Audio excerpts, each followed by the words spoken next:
Assalamualaikum warahmatullahi wabarakatuh. Alhamdulillahirabbil alamin. Wassalatu wassalamu ala asrofil ambiyai wal mursalin.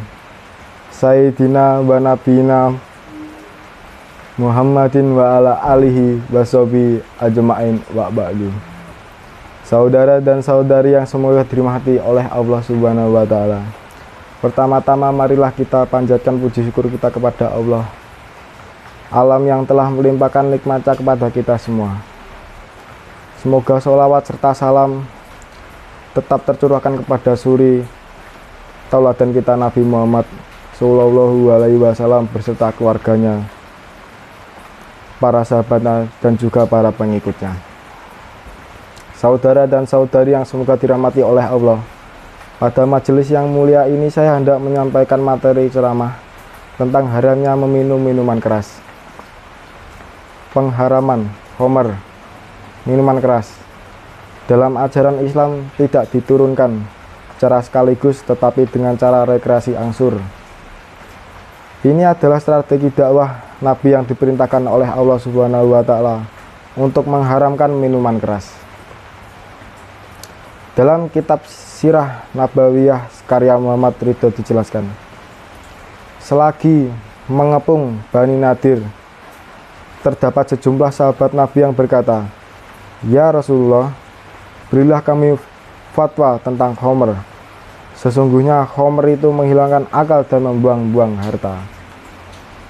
Maka mendengar hal itu, turunlah ayat 219 dalam surah Al-Baqarah.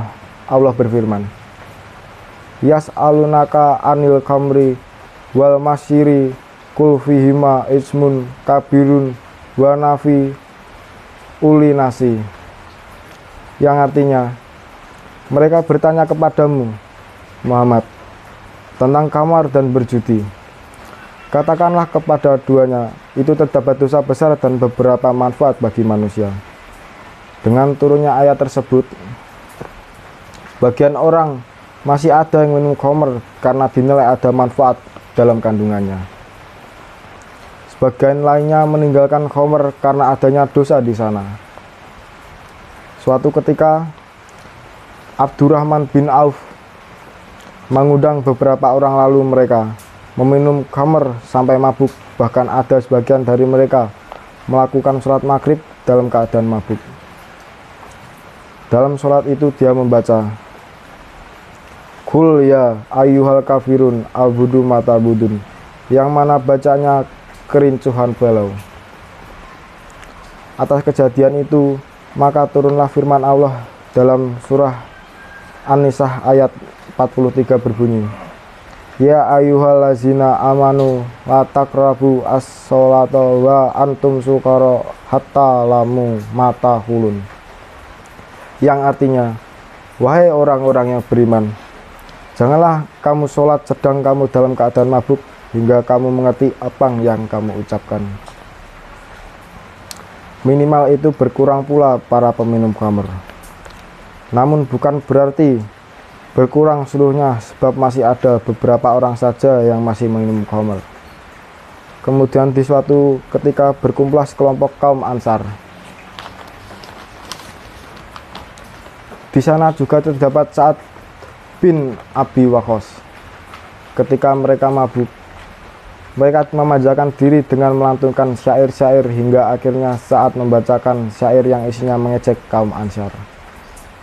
Salah satu Ansar kemudian memukulnya dengan tulang rahang unta yang mengakibatkan luka parah di kepalanya. Saat kemudian mengadukan hal tersebut kepada Rasulullah Shallallahu Alaihi Wasallam. Beriringan mendengar aduan saat itu, Sayyidina Umar berkata, "Ya Allah, jelaskan kepada kami tentang khamr dengan penjelasan yang lengkap. Sesungguhnya khamr itu menghilangkan akal dan membuang-buang harta."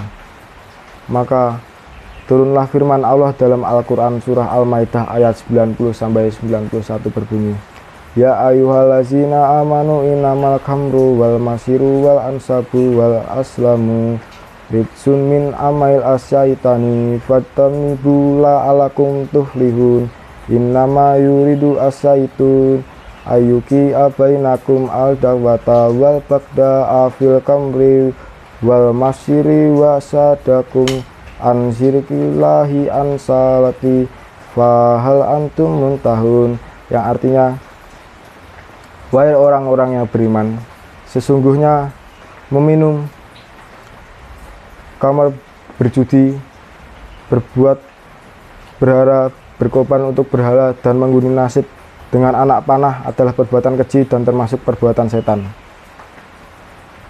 Karena itulah, jauhilah perbuatan-perbuatan itu agar kamu mendapatkan keberuntungan.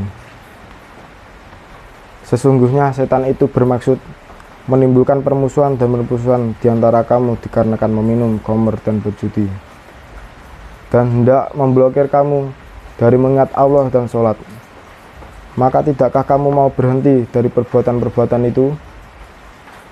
Adapun hikmah yang diharamkannya khamr secara akhlak angsur dan selanjutnya ialah bahwa orang-orang pada waktu itu sudah terbiasa meminumnya.